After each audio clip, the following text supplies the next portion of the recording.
எனக்கு அருமையானவர்களே, தலைவலியும் வயிற்று வலியும் அவங்களுக்கு வந்தா தான் தெரியும் என்று ஒரு பழமொழி உள்ளதை நாம் யாவரும் அறிவோம். உண்மைதான்.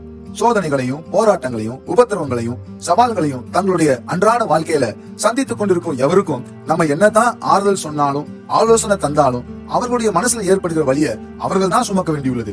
ஒவ்வொரு மனுஷனுக்கும் அவங்க நல்லவங்களா இருந்தாலும் சரி கெட்டவங்களா இருந்தாலும் சரி வெவ்வேறு வடிவங்கள்ல இந்த சோதனைகளும் போராட்டங்களும் சவால்களும் வருகிறத நம்ம யாராலையும் மாற்றவும் முடியாது, தடுத்து நிறுத்தவும் முடியாது.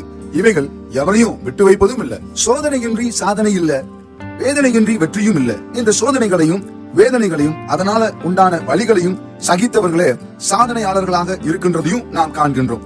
இன்னும் நம்மை படைத்த பரிசுத்த தேவன் மேல் அதிக அன்பும் பக்தியும் கொண்டிருப்பவர்களுக்கு மற்றவர்களை காட்டிலும் இந்த உபத்திரவங்களும் போராட்டங்களும் இன்னும் அதிகமாகவே இருப்பதையும் நம்ம பார்த்திருக்கின்றோம்.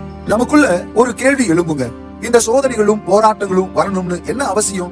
இன்னும் நம்மள சில பேரு சொல்லக்கூடிய ஒரு விஷயம், ஏன் தான் என்னை படைத்த இந்த ஆண்டவன் என்ன மட்டும் இப்படி சோதிக்கின்றானோ என்று.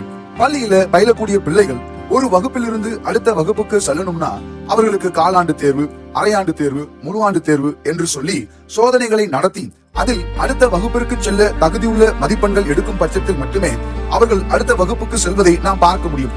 இப்படித்தான் நம்மை உண்டாக்கின தேவன் நமக்கென்று திட்டமிட்டு வைத்திருக்கின்ற ஆசீர்வாதங்களை நாம் பெற்றுக்கொள்ள தகுதி உள்ளவர்களாக நம்மை மாற்றும்படியாகவே உபத்திரவங்களையும் போராட்டங்களையும் அனுமதிக்கின்றார் என்பதை புரிந்து கொள்ளவும் நாம் தவறுகின்றோம். இந்த சோதனைகளையும் போராட்டங்களையும் சவால்களையும் உபத்திரவங்களையும் எதிர்கொண்டு நாம் முன்னேறி செல்கின்ற பட்சத்தில் சில தடைகள் தடுமாற்றங்கள் அது நிமித்தமாக மனசுல வலிகளும் சோர்வுகளும் ஏற்படத்தான் செய்யும். இப்படி ஏற்படுகின்ற வலிகளையும் அதனால உண்டாகும் சோர்வுகளையும் சகித்து அவைகளை மேற்கொள்வதற்கான வழிகளை பரிசுத்த வேதாகமத்துல நம்ம காண முடியும். பரிசுத்த வேதாகமத்துல ஊத்ஸ் என்னும் தேசத்துல பரிசுத்த தேவனால் உத்தமன், உண்மை உள்ளவன், தேவனுக்கு பயந்து பொல்லாப்புக்கு விலகி இருப்பவன் என்று அடையாளப்படுத்தப்பட்ட யோபு என்கிற ஒரு மனிதனை நாம் யாவரும் அறிந்திருக்கின்றோம். இந்த யோபு அவனுக்கு உண்டான ஆடுகள், மாடுகள், ஒட்டகங்கள், வேலைக்காரர்கள், அவன் பிள்ளைகள் யாவரையும் ஒரே சமயத்துல இழந்து போகின்றான். தன்னுடைய சரீரத்துல உள்ளங்கால் தொடங்கி உச்சம் தலை மட்டும் கொடிய பருக்களால் பாதிக்கப்படுகின்றான். இத்தனை கொடூரமான உபத்திரவங்களின் மத்தியிலும் யோபு செய்த சில மகத்தான செயல்களை நாம் ஒருபோதும் அறிந்திடாமல் இருக்கவே முடியாது. யோபு சற்றும் பதறி அங்கலாய்த்து தன்னை உண்டாக்கின பரிசுத்த தேவனுக்கு எதிராக பாவம் செய்யவும் இல்லை, தேவனை பற்றி குறை சொல்லவும் இல்லை. தேவனே இவை யாவற்றையும் எனக்கு கொடுத்தார், தற்பொழுது அவற்றை அவரே எடுத்தும் கொண்டார், அவருடைய நாமத்திற்கு நன்றி என்று யோபு சொன்னதை நாம் காண முடியும்.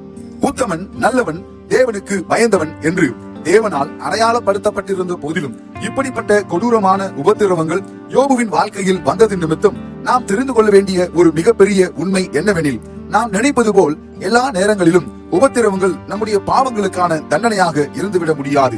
தேவனுக்குள் நம்மை சீர்படுத்தும்படியான செயலாக இருக்க இயலும். சரீரம் முழுவதும் கொடூரமான பருக்கள். ஒரு ஓட்டை எடுத்து அவற்றை சுரண்டிக் கொள்கின்றான். பருக்களில் இருந்து சீல் வடிகின்றது. அவனை சுற்றி துர்நாற்றம் வீசுகின்றது. இந்த சமயத்தில் யோபுவின் மனைவி அவனை பார்த்து, நீர் இன்னும் உம்முடைய உத்தமத்தில் உறுதியாய் நிற்கிறீரோ, தேவனை தூஷித்து ஜீவனை விடும் என்கிறார். ஆனால் யோபுவோ, தேவன் கையிலே நன்மையை பெற்ற நாம் தீமையையும் பெற வேண்டாமோ என்று கூறி தன்னை தேவனுக்குள் திடப்படுத்திக் கொள்கின்றான். யோபு இந்த உபத்திரவ காலத்திலே தன்னை உண்டாக்கின பரிசுத்த தேவன் ஒருவரே எல்லாவற்றையும் செய்ய வல்லமை உள்ளவர், அவர் செய்ய நினைத்தது ஒருபோதும் தடைபடாது என்ற உண்மையை அறிந்து கொள்கின்றான். தன் வாயினால் அறிக்கை செய்கின்றான். இது நிமித்தம் அவனுடைய உபத்திரவ காலம் முடிவுக்கு வருகின்றது. பரிசுத்த தேவனும் உயிர்த்தெழுந்த ஆண்டவருமாகிய இயேசு கிறிஸ்து அவன் இழந்த எல்லாவற்றிற்கும் இரண்டத்தனையாக திரும்ப தந்து அவனை ஆசீர்வதிக்கின்றார். பரிசுத்த தேவன் தான் யார் என்பதை யோபு முற்றிலுமாய் அறிந்து கொள்ளும்படியாக இந்த உபத்திரவங்களை அனுமதித்திருந்தார் என்பதையும் நாம் அறிந்து கொள்ள முடிகின்றது. அதாவது நம்முடைய வாழ்க்கையில உண்டாகும் அத்தனை சோதனைகளும் வேதனைகளும் உபத்திரவங்களும் தற்காலிகமானவைகளே. உபத்திரவங்களின் முடிவில் தேவன் தரும் ஆசீர்வாதங்கள் நிச்சயமே என்பதையும் நாம் அறிந்து கொள்ள முடிகின்றது.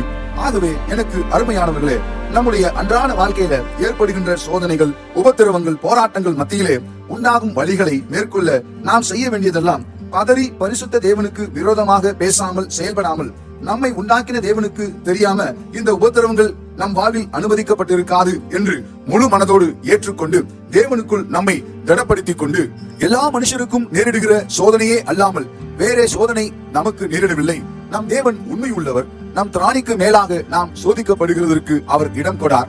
சோதனையை தாங்கத்தக்கதாக சோதனையோடு கூட அதற்கு தப்பித்துக் கொள்ளும்படியான வழிகளையும் நம் தேவன் உண்டாக்குவார் என்ற விசுவாசத்தோடு சோதனைகளின் மத்தியில் உண்டாகும் உபத்திரவங்களுக்காக தேவனுக்கு நன்றி கூறி, இந்த உபத்திரவங்களின் மத்தியில் நாம் அறிந்து கொள்ள வேண்டியவர்களை தேவனுடைய உதவியோடு அறிந்து கொள்ளும் பட்சத்தில் நம்முடைய நிரந்தரமற்ற உபத்திரவங்கள், பாடுகள் முடிவுக்கு வரும். அதை தொடர்ந்து தேவன் நமக்கு திட்டமிட்டு வைத்திருந்த ஆசீர்வாதங்கள் நிச்சயமாய் நம்மை வந்து சேரும். இக்காணொலியை இறுதி வரை கண்டுணர்ந்து மேற்கூறியவைகளை தங்களின் அன்றாட வாழ்வில் கைகொள்ள போகின்ற உங்கள் யாவரையும் பரிசுத்த தேவனும் உயிர் தெழுந்த ஆண்டவருமாகிய இயேசு கிறிஸ்து அளவில்லாமல் ஆசீர்வதிப்பாராக.